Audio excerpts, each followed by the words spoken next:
Hi everyone!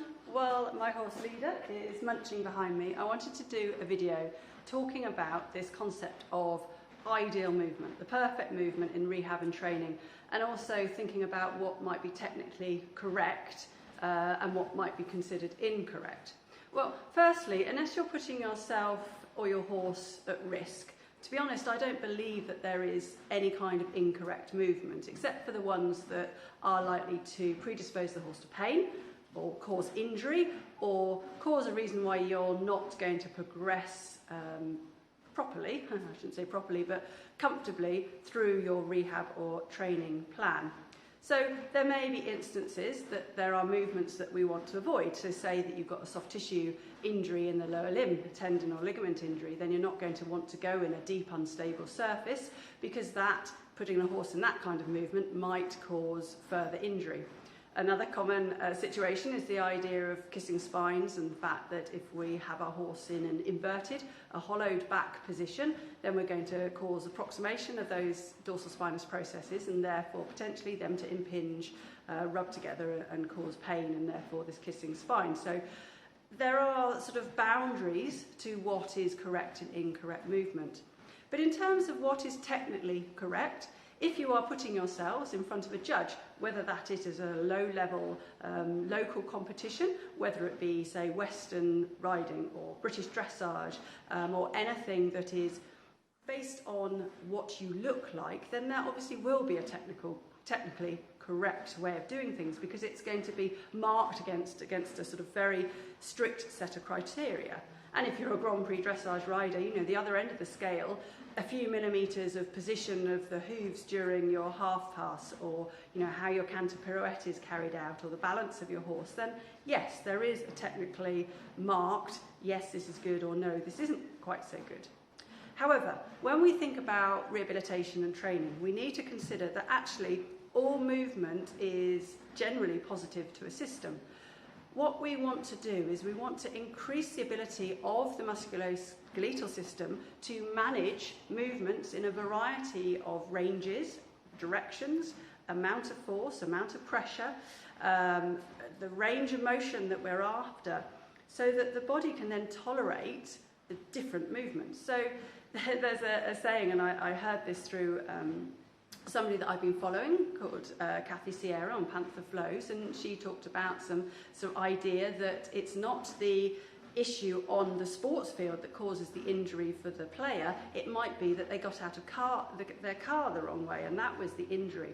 So if we only think about correct movement being a very narrow bandwidth of what is available, either in flexion and extension, or rotation to the left or to the right, or lateral bending to the right or to the left, and we're looking for this, you know, this finite, beautiful, you know, this little package, what happens if the horse steps out of that little zone that we've trained them for? So what happens when we turn them out in the field and they play, or the ground isn't quite right and they slip and their legs go away from them? If, as part of our training, we have taken them through those ranges of motion, then they're going to be much better systems. They're going to have greater capacity. They're going to be more robust for those extremes of movement. And then the other thing to think about is that actually, take an example of asking the horse to step their hind leg underneath their body. Now, when we go straight on a straight line, it goes forward under the body, forward towards the front leg. But when we go around on the curve, that inside hind leg, we're thinking about, oh, you know, technically correct, we want that inside hind leg to step forward under the midline, and we don't want to go too far to the other side. But actually, that limb has the ability to move through those ranges. It has flexion and extension at the stifle and the hock, and the limbs lower down, but it has a hip that allows rotation, and ab and adduction, opening and closing. So we might be asking for a specific position in our movement, and we will reward our horse for, whether that's taking pressure away or adding a reinforcement, we reward them for putting it where we've asked them to. That is absolutely fine. But what about saying, right, I want you to put your leg underneath the midline. I want you to put your leg more towards the inside foreleg. I want you to put your leg more across and underneath the body, so that we have explored those ranges of motion.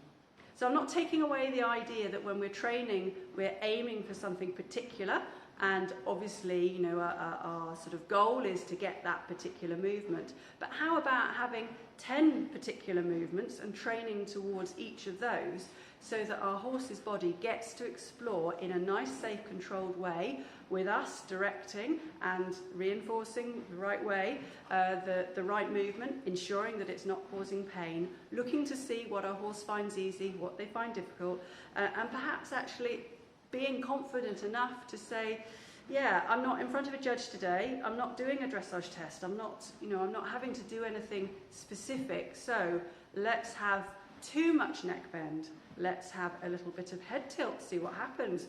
You know, God forbid, you know, you did that in a dressage test, it would be marked down. But the joints of the upper neck allow that rotation, so it is part of their normal range of motion. So, the long and short of it is, I really, really want you to explore ranges of motion in a safe and controlled way. The extremes may cause problems. I'm not saying go there all the time, but just be a little bit braver. Try a few things, try a few movements, and see how your horse gets on with it. So that's, you know, that's sort of a little bit of a tip from me, that you're not necessarily doing anything wrong. What you're doing is you're exploring movement, and that's okay. So long as you know what you're doing, you are doing it in a controlled manner. It's specific.